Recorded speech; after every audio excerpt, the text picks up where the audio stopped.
নমস্কার বন্ধুরা, আমি নবনীতা আর নবনীতার পাকশালায় আপনাদের সকলকে স্বাগত জানাই। তড়কা কম বেশি আমরা সকলেই খেতে ভালোবাসি, কিন্তু ধাবার মতো স্বাদ কিন্তু বাড়িতে তৈরি তড়কায় আমরা পাই না।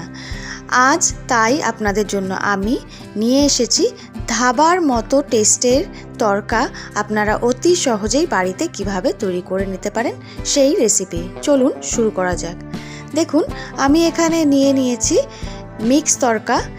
এর মধ্যে রয়েছে খোসা শুদ্ধ মুগ ডাল, মসুর ডাল আর বিউলির ডাল, রয়েছে কাবুলি চানা, রাজমা আর ছোলার ডাল। এবার এই মিক্স ডালগুলো আমি ভালোভাবে ধুয়ে 8 থেকে 10 ঘন্টার মতো সময় ধরে ভিজিয়ে রেখে দেব। আপনাদের হাতে যদি সময় কম থাকে তবে ভালোভাবে ধুয়ে একটু ফুটন্ত গরম জল দিয়ে যদি 2-3 ঘন্টা ভিজিয়ে রাখেন তাহলেই হয়ে যাবে। দেখুন, ডালটা আমি ধুয়ে নিয়েছি।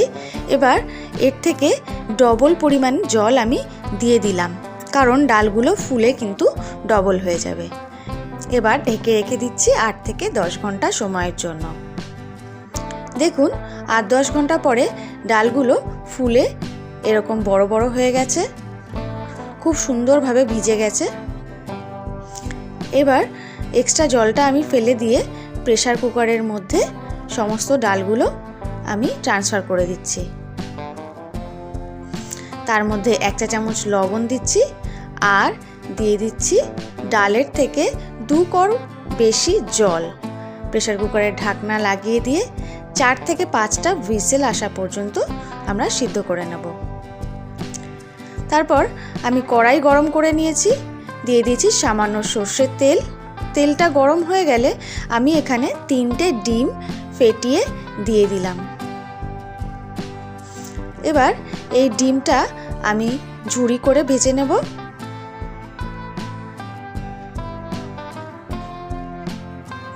ডিমের ঝুড়িটা কিন্তু বেশ ভালোভাবে নেড়ে চেড়ে এইভাবে খুন্তির সাহায্যে কেটে কেটে তৈরি করে নিতে হবে।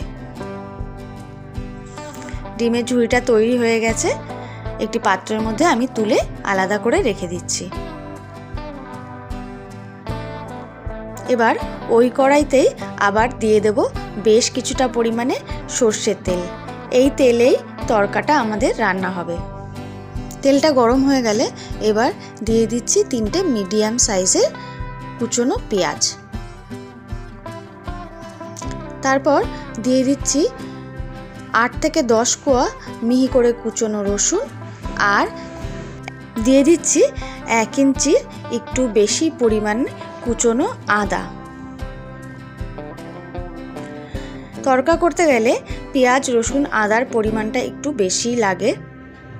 এবার এই কুচনো আদা, রসুন, পেঁয়াজগুলোকে ভালোভাবে ভেজে নিতে হবে। তারপর দিয়ে দিচ্ছি 7 থেকে 8টা কাঁচা লঙ্কা কুচি আর একটা মিডিয়াম সাইজের টমেটো।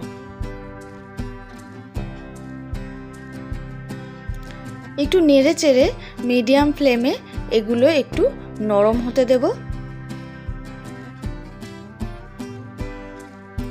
একটু নরম হয়ে যাওয়ার পর দিয়ে দিচ্ছি 1/2 চা চামচ লবণ এবং 1/2 চা চামচের একটু কম পরিমাণে হলুদ। আমি এখানে লবণটা একটু কমই ব্যবহার করব, কারণ তড়কার ডালগুলি সিদ্ধ করার সময় আমি লবণের ব্যবহার করেছি। এই সময় আমি দিয়ে দেব কাসুরি মেথি। কাসুরি মেথি অর্থাৎ শুকনো মেথি পাতা। এটা আপনারা যে কোনো মুদি দোকানে অতি সহজেই পেয়ে যাবেন। শুকনো মেথি পাতাটা আমি আগে থেকে ভিজিয়ে রেখে দিয়েছিলাম, তারপরে রান্নায় ব্যবহার করে নিলাম।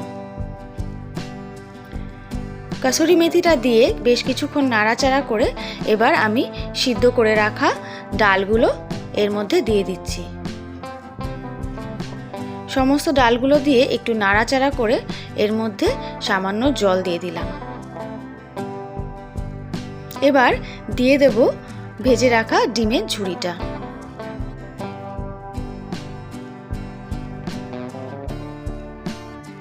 তারপর ভালো করে নেড়েচেড়ে মিলিয়ে দিতে হবে। নেড়েচেড়ে মিলিয়ে দিয়ে একটু ফুটলেই কিন্তু আমাদের ডিম তড়কা একদম রেডি, আর স্বাদ হবে একদম ধাবার মতো, কিন্তু অতি সহজেই তৈরি হয়ে গেল। আশা করি বন্ধুরা রেসিপিটি আপনাদের ভালো লেগেছে। রেসিপিটি যদি ভালো লেগে থাকে তবে লাইক, শেয়ার এবং কমেন্ট করতে ভুলবেন না। এবং আমার চ্যানেলটি যদি এখনও না সাবস্ক্রাইব করা থাকে তবে চ্যানেলটি সাবস্ক্রাইব করার অনুরোধ রইল। সকলে সুস্থ থাকবেন, ভালো থাকবেন, নমস্কার।